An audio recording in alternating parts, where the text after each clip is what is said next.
Grandma left me a starship in her will, and a map to the stars she once called home Part 1. The inheritance, Eleanor Chun, always thought her grandmother was just a strange old woman who told wild stories. Every Sunday dinner, Nai would talk about distant stars and planets with purple oceans. She would describe cities that floated in the clouds and ships that could fold space like paper. Eleanor would smile and nod and think that her grandmother had a beautiful imagination. When Nai passed away at 127 years old, Eleanor cried for 3 days. The doctors had always been confused by her grandmother. No human should live that long. No human should stay that healthy at such an age. But Nai would just laugh and say she had good genes. The funeral was small. Nai had outlived most of her friends. Eleanor sat in the front row and remembered all those Sunday dinners. She remembered the smell of ginger and garlic. She remembered her grandmother's hands, still steady at 100 years old, folding dumplings with perfect precision. After the funeral, the lawyer called Eleanor to his office. She expected to receive her grandmother's house, her strange collection of artifacts, and her journals filled with equations that looked like no mathematics Eleanor had ever seen. Eleanor was an aerospace engineer, or she had been before she lost her job 6 months ago. She knew math, but her grandmother's equations made no sense. The lawyer handed her 3 things. The first was a set of coordinates pointing to an abandoned airfield in Nevada. The second was a key made of metals that shimmered with colors Eleanor could not name. The third was a handwritten note in her grandmother's shaky handwriting. Eleanor, read the note 3 times before the words made sense. I was never from here, little star. Now it is time you learned where home really is. Eleanor drove to Nevada the next day. She did not know what she would find. She did not know what she was hoping for. But she had nothing left to lose. No job, no partner, no direction in life. Just a dead grandmother and a mystery. The airfield was empty. Rusted hangars stood like metal skeletons against the desert sky. Eleanor walked for an hour, following the coordinates on her phone. They led her to a patch of ground that looked exactly like every other patch of ground around it. She held up the key. Nothing happened. She pressed it against her palm. Still nothing. Then she remembered something Nai used to do. When Eleanor was a child and could not open a jar, Nai would say, "Talk to it, little star. Everything listens if you speak with kindness." Eleanor felt stupid, but she spoke anyway. "I am Eleanor Chun. I am the granddaughter of the woman who owned you. Please, let me in." The ground shimmered. The air cracked. And suddenly, where there had been nothing, there was a ship. It was beautiful. It was terrifying. It was clearly not made by human hands. The hull curved in ways that seemed impossible, like frozen liquid. The metal was dark blue, almost black, and it seemed to drink in the sunlight. Eleanor stood frozen for 5 minutes, just staring. Then she walked closer. Then she touched it. The hull was warm, like living skin. A door opened without a sound. Inside, Eleanor found something she did not expect. She expected cold alien technology. She expected strange lights and stranger machines. And those things were there, yes. But there were also other things. Human things. Flowers painted on the walls in bright colors. Children's drawings taped to the bulkheads with yellowing tape. A kitchen that smelled faintly of ginger and garlic, even after all these years. Photographs everywhere of people Eleanor recognized. Her mother as a baby. Her grandfather on his wedding day. Eleanor herself, gap-toothed and grinning, holding up a fish she had caught at age 7. Nai had not just owned this ship. She had lived in it. She had made it her home. Eleanor walked through the corridors in a daze. She found a bedroom with silk sheets and a closet full of clothes that looked both alien and familiar. She found a room filled with star charts that made her heart race. She found a workshop with tools she did not recognize, and she found the bridge. The navigation console flickered to life when Eleanor sat in the captain's chair. The seat adjusted itself to her body, like it had been waiting for her. A holographic display appeared in the air before her, showing a star map of impossible beauty. 17 star systems were highlighted. A route was drawn between them, marked with annotations in her grandmother's handwriting. Eleanor leaned forward and read, "The Conclave will remember me. Show them what humanity has become." Eleanor did not understand. What was the Conclave? What did her grandmother mean? But as she explored the ship's computer, she found answers. She found logs. She found her grandmother's voice, recorded decades ago, explaining everything. Nai had not been human. She had been something called a stellar cartographer for an organization called the Conclave of Wandering Peoples. 70 years ago, she had been exiled for the crime of falling in love with Earth, with humanity, with a young astronomer named James Chen who had found her crashed ship in the Gobi Desert and offered her water instead of running away. The Conclave believed humans were too young, too violent, too primitive to be contacted. They had forbidden all interaction with Earth, but Nai had disagreed. She had stayed. She had married. She had raised children and grandchildren and lived a full human life. And now she was gone, and she had left Eleanor a ship and a mission. Eleanor sat in the captain's chair for a long time. She thought about her empty apartment, her dead career, her lonely life. She thought about her grandmother's stories, which had not been stories at all. The ship hummed around her, patient and waiting. The star map glowed, showing a path to places no human had ever seen. Eleanor was scared. She was confused. She was not sure she was brave enough for this, but she was also her grandmother's granddaughter. And Nai had never been afraid of anything. Eleanor found the ignition sequence in the ship's manual.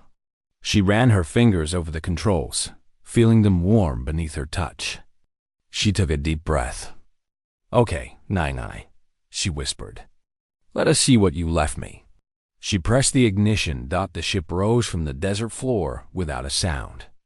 The sky darkened from blue to purple to black. Stars appeared, more stars than Eleanor had ever seen, and they were calling her home. Earth fell away behind her, and Eleanor flew toward the unknown.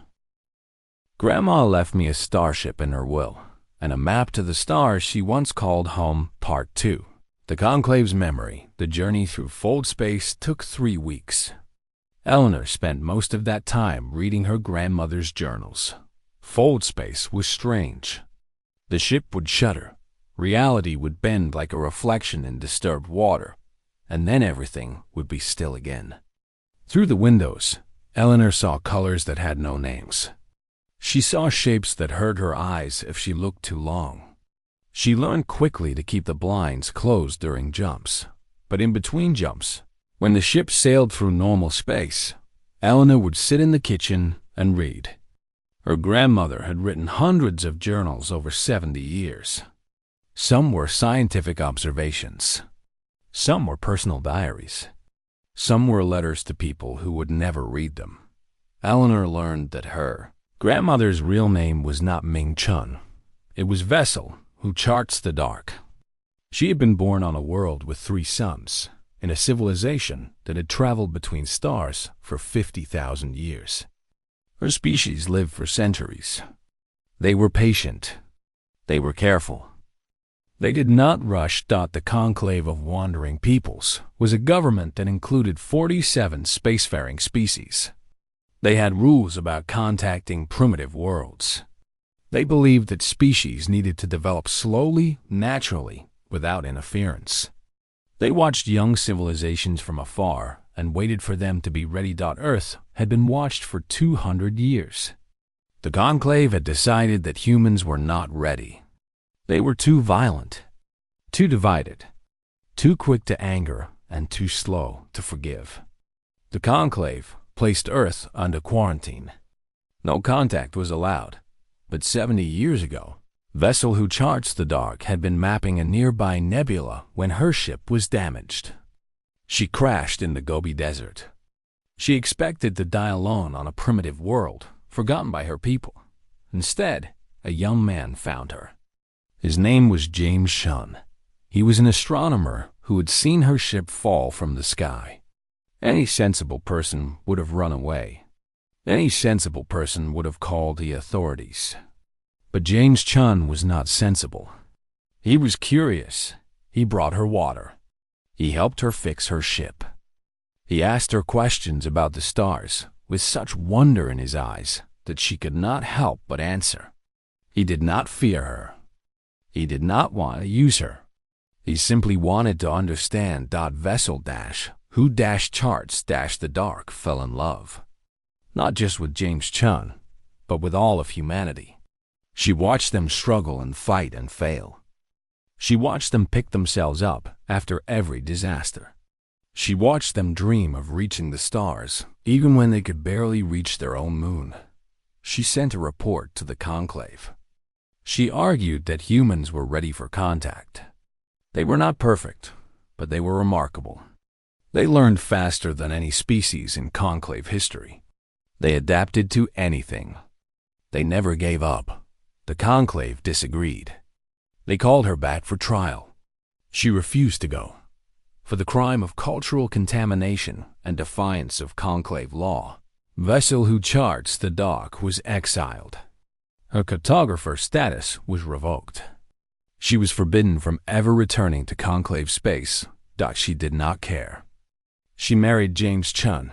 She took the name Ming Chun. She learned to make dumplings and play mahjong. She taught school for 30 years, helping human children understand mathematics. She raised a daughter who raised a daughter who raised Elena, and every night, she looked up at the stars and wrote in her journals. They are not ready because they are wise, she wrote when Eleanor was born. They are ready because they are brave. They are ready because they love so fiercely that it breaks my heart. They are ready because when they fall, they get back up. Always, no matter what. Eleanor cried when she read those words. She cried for a long time. In the last journal, written just weeks before her death, Nai had written her final request. My granddaughter will find this ship. She will make the journey I could not. She will go to the conclave and deliver my final report. 70 years of observation. 70 years of proof. The humans are ready. They have always been ready. The conclave was just too afraid to see it. Eleanor closed the journal. She looked out the window at the strange stars passing by. She was alone on an alien ship, flying toward a government that had exiled her grandmother. She had no idea what she would say when she arrived, but she would figure it out. That was what humans did. On the 21st day, the ship dropped out of fold space near a structure so vast that Eleanor's mind could not process it at first. It looked like a city and a station and a planet all at once. Millions of lights glittered across its surface. Ships of every shape and size moved around it like bees around the hive. The conclave, capital. Eleanor's communication system crackled to life. Voices spoke in languages she did not understand. Then the ship's translation system activated, and she heard the words clearly. Unknown vessel, identify yourself immediately. You have entered restricted conclave space. Failure to respond will result in defensive action.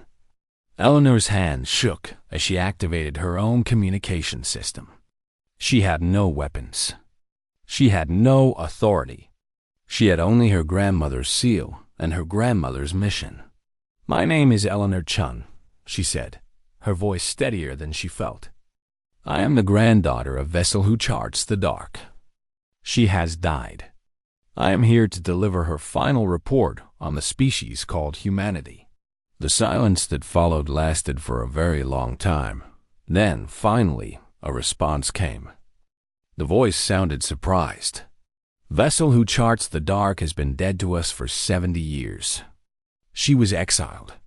She has no standing with the Conclave. Eleanor swallowed hard. She is standing with me, and her final report deserves to be heard. Another long silence. Eleanor imagined beings she had never seen debating what to do with her. She imagined warships pointing weapons at her grandmother's little ship. She imagined herself dying alone in the cold dark between stars. Then the voice returned. The Conclave will grant you an audience. Follow the beacon to Docking Bay 7. You will be escorted to the assembly chamber.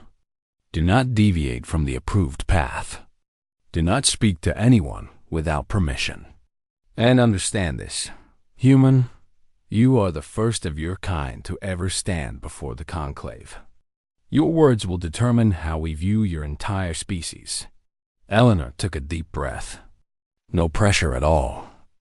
Understood, she said. I am ready. She was not ready. She was terrified. But she followed the beacon anyway, because that was what Nai would have done. The bay door opened, and Eleanor flew into the unknown. Grandma left me a starship in her will, and a map to the star she once called home, Part 5. The star she called home, the assembly chamber, was full again. Every seat was taken. Every balcony was crowded. But this time, the silence was different. It was not the cold silence of judgment. It was the warm silence of anticipation. Eleanor stood on the central platform, her crew behind her. Marcus leaned on Aina for support because his legs were still shaking from the journey. Jin kept fiddling with a piece of alien technology he had pocketed from the rescue ship. The 3,000 colonists they had saved filled an entire section of the chamber. Their branch-like limbs waving in what Eleanor had learned was their gesture of gratitude. The High Arbiter's crystalline form pulsed with light. The Conclave has deliberated. We have reviewed the testimony of witness of change. We have spoken with the survivors of the colony ship. We have studied the recordings of the rescue mission. The Arbiter paused. We have also reviewed the final report of Vessel Who Charts the Dark, submitted 70 years ago and ignored until now. Eleanor held her breath. The report was accurate, perhaps more accurate than any observation report in Conclave history. Vessel Who Charts the Dark did not simply study humanity. She lived among them. She loved them. She understood them in a way that distant observation could never achieve. The Arbiter turned its attention directly to Eleanor. You have proven her right, not through words, but through action. When faced with an impossible situation, you called for help, and your people came. They did not ask what species needed saving. They did not demand payment or recognition. They simply came because help was needed. This is remarkable. This is unprecedented. A murmur ran through the chamber. Eleanor saw beings nodding, shifting, reacting in ways she was starting to understand. The Conclave has voted. Earth is hereby granted provisional contact status. The quarantine is lifted. Humanity may now communicate with member species, engage in limited trade, and apply for full membership within the standard evaluation period of 50 years. The chamber erupted. Some delegates cheered. Others made sounds of disapproval. The colonists waved their branches so vigorously that it created a breeze. Eleanor felt tears running down her cheeks, but she was smiling. The Arbiter raised a limb, and the noise subsided. This is not full acceptance. Humanity has much to learn. They will make mistakes. They will frustrate us. They will probably break several important treaties without meaning to. A ripple of what might have been laughter passed through the chamber. But they have earned the chance to try. And sometimes that is all any species can ask for. Eleanor stepped forward. Her voice was thick with emotion, but she forced herself to speak clearly. On behalf of humanity, I thank the Conclave. But I did not come here for this. I came to deliver my grandmother's final message. With your permission, I would like to share it. The arbiter nodded. Eleanor connected her grandmother's journal to the chamber's display systems. The holographic image of Earth appeared above the platform, blue and green and white, heartbreakingly beautiful. My grandmother spent 70 years living on this world. She gave up everything she knew to be there. And in her final report, she did not just list facts and observations. She told stories. The image shifted. A teacher standing in front of a classroom full of children, explaining the stars with wonder in her voice. A firefighter running into a burning building while everyone else ran out. Scientists from countries that hated each other sharing research because the work was more important than borders. A young man offering water to a stranger from the stars. She wanted you to see what she saw, not our wars, not our failures. You knew about those already. She wanted you to see the mother who works 2 jobs so her children can have better lives. The doctor who treats patients who cannot pay. The stranger who stops to help when a car breaks down on a lonely road. More images appeared. Humans helping humans. Humans laughing together. Humans crying together. Humans holding hands across every line that should have divided them. These are the stars she called home. Not a location. Not a planet. Us. Humanity was her home. And she loved us with all of her heart, even knowing all of our flaws. Eleanor looked around the chamber one last time. My grandmother believed in us before we believed in ourselves. She saw something in us that we were too close to see. And now, because of her, you are giving us a chance. I promise you that we will do our best to deserve it. We will fall sometimes. We will fail sometimes. But we will keep getting up. We will keep trying. Because that is who we are. That is what she loved about us. She closed the display. Earth vanished. The chamber was silent. Then, from somewhere in the colonist section, a single being began to hum. It was a low, resonant sound that vibrated through Eleanor's bones. Another joined in. Then another. Soon, the entire chamber was filled with a harmony that transcended species, a song of gratitude and hope and welcome.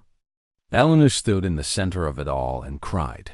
6 months later, Eleanor landed her grandmother's ship in the garden behind Nine-Eye's old house. The forward space drive was damaged from the rescue mission. The hull was scorched. Marcus said the engine needed a complete overhaul before it could fly again. But for now, Eleanor did not need to fly anywhere. She sat in the kitchen that still smelled faintly of ginger and garlic. Outside the window, the world was changing. News of first contact had spread across Earth. People were scared and excited and arguing about what to do next. Governments were forming committees. Scientists were writing papers. Philosophers were debating what it meant to not be alone in the universe. But in this kitchen, everything was quiet. Eleanor opened her grandmother's final journal. The last page was still blank, waiting for an entry that would never come. Nine-Eye had died before she could write her conclusion down, so Eleanor picked up a pen and wrote it for her. Contact established. The conclave has accepted us. They are scared and excited and already arguing about what to do next. Just like you said they would be, Nine-Eye. You were right about us. We are stubborn and foolish, and we break everything we touch. But we also love. We also hope. We also get back up every single time we fall. The stars are open now. Because of you. Because you believed in us when no one else did. Because you loved us even when we did not deserve it. I'm going to keep flying your ship. I am going to see all the places you mapped and meet all the species you studied. I am going to tell them about humanity. About our chaos and our hope and our stubborn refusal to give up. And whenever I look at the stars, I will think of you. The grandmother who came from so far away and chose to call us home. You were right. Nine-Eye. We were ready. We are stubborn as hell, and we are going to make you proud. Eleanor closed the journal. She looked out the window at the stars beginning to appear in the evening sky. Somewhere out there, 47 species were watching. Somewhere out there, a silver being named Witness of Change was telling stories about the strange, chaotic, beautiful humans who saved 3,000 lives with duct tape and hope. Somewhere out there, the ghost of vessel who charts the dark was smiling. Eleanor smiled too. She had work to do. She had a universe to explore. She had her grandmother's legacy to carry forward. But first, she was going to make some dumplings. Because some traditions were worth keeping, no matter how far you traveled from home. And as she worked the dough with her hands, just the way Nai had taught her, Eleanor knew that she was never really alone.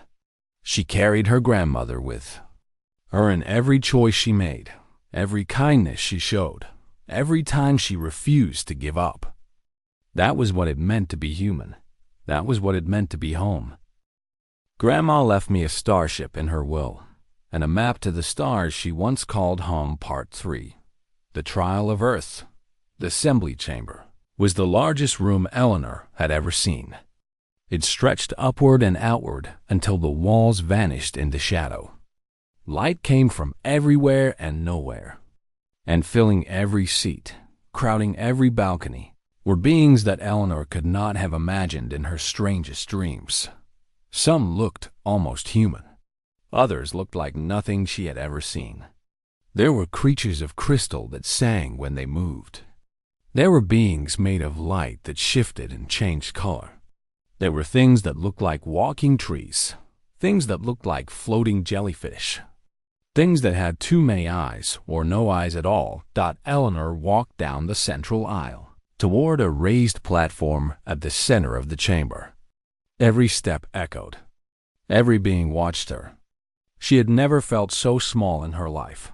On the platform sat the High Arbiter. It was made of something like crystal, but alive, shifting, humming with a sound that was almost like music. When it spoke, the words seemed to come from everywhere at once. You stand before the conclave of wandering peoples. Human. Your ancestor committed a grave crime. She was forbidden from contacting your species. She disobeyed. She lived among you for 70 years, contaminating your natural development. Now you have come here, uninvited, to speak on her behalf. Explain yourself. Eleanor had prepared a speech. She had practiced it 100 times during the journey. But standing here, looking up at this vast chamber full of beings who had traveled between stars when humans still lived in caves, all her prepared words vanished. So she spoke from the heart instead. My grandmother was a good person, she said. She taught school. She made dumplings. She loved my grandfather more than anything in the universe. She was exiled because she believed in humanity. I am here because she asked me to be. She spent 70 years watching us, studying us, living with us. Her final report says we are ready for contact. I am asking you to listen. The chamber buzzed with whispered conversations in 100 languages. The High Arbiter raised a crystalline limb, and the noise stopped. We have watched humanity for 2 centuries. We have our own observations. We have seen your wars. We have seen you split the atom and use it to burn cities. We have seen you poison your own planet. We have seen you hate each other over the color of your skin, the gods you worship, the borders you draw on maps. What makes you believe you are ready to join the civilized galaxy? Eleanor felt a flash of anger. She pushed it down. Getting angry would not help. Everything you said is true, she admitted. We have done terrible things. We have hurt each other. We have hurt ourselves. But that is not all we are. A delegate from one of the lower balconies spoke. It was a being made of interconnected fungi, its voice a wet whisper that the translation system barely caught. You advanced too quickly. Your species went from stone tools to nuclear weapons in what seems like moments to us. You do not pause. You do not consider consequences. You simply act. This is dangerous. Yes, Eleanor agreed. We move fast. Do you want to know why? Because we die fast. My grandmother lived for 127 years, and that was considered a miracle. Most humans do not see 100. We have maybe 80 years, if we are lucky. We do not have millennia to debate every decision. We have now, this moment. And then we are gone, and our children have to figure things out for themselves. She looked around the chamber, meeting eyes and sensors and whatever other organs these beings used to see. Every generation looks at the mess the last one made. Every generation says, we can do better. Sometimes we are wrong. Sometimes we make things worse. But we never stop trying. We never give up. That is not recklessness. That is hope. The High Arbiter made a sound that might have been a sigh. Hope is not enough. We have seen hopeful species destroy themselves. We have watched civilizations burn because they advanced faster than they matured. Why should humanity be different? Eleanor reached into her bag and pulled out her grandmother's final journal. She held it up so everyone could see, because my grandmother believed in us. She was one of your best cartographers. She had seen 1,000 worlds. She had met species you have probably forgotten. And after 70 years of living on Earth, watching us at our worst and our best, she wrote this. Eleanor opened the journal to the last page and read aloud. They are stubborn. They are foolish. They break everything they touch, including themselves. But they also heal. They rebuild. They hold hands across the rubble of their disasters and say, never again. And even when they fail to keep that promise, they keep making it. They are not ready because they are perfect. They are ready because they refuse to stop trying to be better. I have never seen anything like them. I never will again. Please, give them a chance. They will surprise you. Eleanor closed the journal. The chamber was completely silent. My grandmother gave up everything for us. Her career, her home, her people. She could have gone back at any time. She could have admitted she was wrong. But she stayed. She stayed because she loved us. Not because we were perfect, but because we were worth loving anyway. A delegate that looked like a living shadow spoke from the upper balconies. Pretty words. But words are easy. Your species is good at words. You are also good at breaking promises. How do we know you will not simply use our technology to wage bigger wars? How do we know you will not spread across the galaxy like a plague? Eleanor had no answer to that. She could make no promises on behalf of all humanity. She could not guarantee that they would not fail, would not fall, would not prove the conclave right. But she remembered something her grandmother used to say. You do not know, Eleanor admitted. You cannot know. And honestly, neither can I, but that is true for everyone, is it not?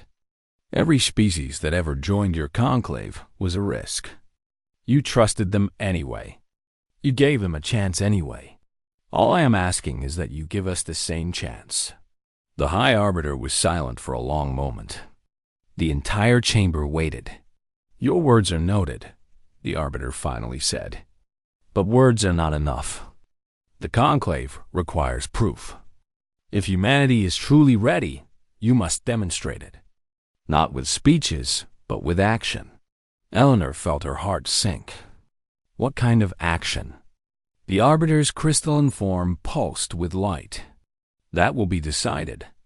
You will remain as our guest until the conclave reaches a verdict. This audience is concluded. Guards appeared at Eleanor's side. She was led away from the platform, away from the chamber, into the vast unknown depths of the station. She had no idea if she had helped or made things worse. All she could do was wait thought and hope that hope was enough after all. Grandma left me a starship in her will, and a map to the stars she once called Home Part 4. The test Eleanor waited for 3 days in a small but comfortable room. Food was brought to her by beings who did not speak. She watched the stars through her window and wondered if she would ever see Earth again. On the fourth day, the High Arbiter summoned her. The chamber was smaller this time, more private. Only a handful of delegates were present. The Arbiter's crystalline form hummed with what might have been concern. "A situation has arisen," the Arbiter said. "One that may serve as the test you require." Eleanor stood straighter. "I am listening." "A colony ship belonging to one of our member species has suffered a catastrophic failure. The ship carries 3,000 souls. It is drifting toward a black hole in a distant system. Our rescue vessels will take 6 months to reach them. By then, they will be dead." Eleanor felt cold. "How long do they have?" "Approximately 72 hours before they cross the event horizon." "That is impossible," Eleanor said. "No one can reach them in time." The Arbiter made that musical sound again. "Your grandmother's ship was the fastest in our fleet when it was built. It still holds records that have never been broken. If the fold space drive is still functional, it could theoretically reach the colony ship in 60 hours. That would leave 12 hours for rescue operations." Eleanor's mind raced. "You want me to try to save them?" "We want to see if humanity can do what they claim. You say your species never gives up. You say you achieve the impossible through stubbornness and hope. Here is your chance to prove it." The Arbiter paused. "We will not order you to attempt this. The risk is extreme. You would be traveling faster than any ship has traveled in centuries. The calculations require precision that borders on the supernatural. And you have no crew." Eleanor thought about the 3,000 beings on that ship. She did not know what species they were. She did not know anything about them. But they were alive, and they were dying. And she had the only ship fast enough to reach them. "I will do it," she said. "But I need help. I cannot fly that ship alone, and I do not know the rescue procedures." The Arbiter tilted its crystalline head. "Where will you find help?" Eleanor smiled for the first time in days. "I will call home." The Conclave gave her access to their communication arrays. Eleanor sent a message to Earth. She sent it to every space agency, every university, every scientific organization she could think of. She sent it to her old colleagues, her old professors, her old friends. She told them everything. Aliens were real. Her grandmother had been one of them. And right now, 3,000 innocent beings were going to die unless humanity could pull off a miracle. She expected disbelief. She expected questions. She expected bureaucracy and delay. Instead, within 12 hours, she had volunteers. A retired NASA engineer named Marcus volunteered first. He was 72 years old and had designed propulsion systems for half the American space fleet. He said he had always wanted to see an alien engine before he died. A trauma surgeon from Brazil named Ana was next. She ran an emergency room in São Paulo and had saved lives in conditions that would make most doctors quit. She said 3,000 patients sounded like a busy Tuesday. A young hacker from South Korea named Jin volunteered to handle the damaged colony ship's computer systems. He was 20 years old and had once broken into 3 government databases on a dare. He said this sounded more interesting than graduate school. Others came too. Engineers and doctors and scientists. Pilots and mechanics and ordinary people who simply wanted to help. They crammed themselves into emergency fold space pods that Eleanor's grandmother had apparently kept stored in a secret compartment. They launched from Earth, bounced through fold space in vessels barely bigger than coffins, and arrived at the Conclave station disoriented and vomiting and ready to work. The Conclave watched in amazement. These humans had left everything behind on a moment's notice. They had trusted a message from a stranger. They had thrown themselves into the unknown because somewhere, somehow, people needed help. Marcus took one look at Eleanor's grandmother's fold space drive and laughed. "This thing is beautiful," he said, even as his hand shook with age and residual nausea. Give me 6 hours.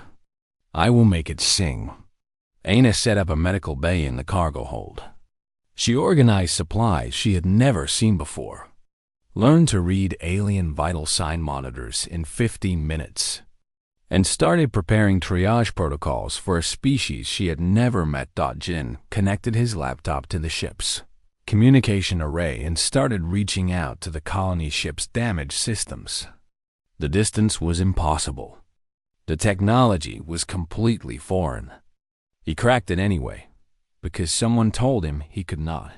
The Conclave sent an observer along. Its name was Witness of Change, and it was a being of flowing silver that could reshape itself at will. It did not speak. It only watched. And what it saw was chaos. The humans argued constantly. They interrupted each other. They made jokes in the middle of crises. They ate terrible food and drank too much coffee and refused to sleep. They broke 3 consoles and fixed 4. They sang songs while they worked. They told stories about home. And somehow, impossibly, they made it work. Marcus got the Fold space drive running at 115% capacity. He said the ship was probably going to explode, but it would explode after they saved everyone, so that was fine. The journey was brutal. Eleanor's body felt like it was being pulled apart and put back together with every jump. But she kept her hands on the controls and her eyes on the destination. They reached the colony ship with 43 minutes to spare. The rescue was chaos. The colony ship was damaged and spinning. Its docking ports were offline. Jin jury-rigged a connection using protocols he invented on the spot. Marcus literally welded their airlocks together using tools not designed for the job. Aina led teams through dark corridors filled with smoke and terrified aliens, carrying the wounded and guiding the frightened. The colonists were not humanoid. They looked like walking trees with too many limbs. They did not speak any language the humans understood. It did not matter. When Aina took one of them by the branch and pulled them towards safety, they understood. When Marcus helped an elder who could not walk, they understood. When Eleanor flew the ship so close to the black hole that warning sirens screamed in every language, they understood. Humans had come. Humans had helped. Humans had refused to let them die. They got everyone off the colony ship with 11 minutes to spare. They watched through the windows as the empty vessel spiraled into the black hole and vanished forever. Then they looked at each other and started to laugh. It was the exhausted laughter of people who had done the impossible and could not quite believe it. Witness of change spoke for the first time. I have observed many species, it said, its voice like wind through chimes. I've never seen anything like this. You are inefficient. You are chaotic. You fight with each other and break things and make terrible decisions. And yet you saved 3,000 lives today. Eleanor was so tired she could barely stand. But she looked at the silver being and smiled. We are not ready because we are perfect, she said. We are ready because we do not give up. Witness of Change was silent for a long moment. Then it reshaped itself into something that might have been a smile. Perhaps, it said, that is enough. The ship turned toward the conclave station. They were going home. And behind them, 3,000 living souls proved that humanity was worth believing in.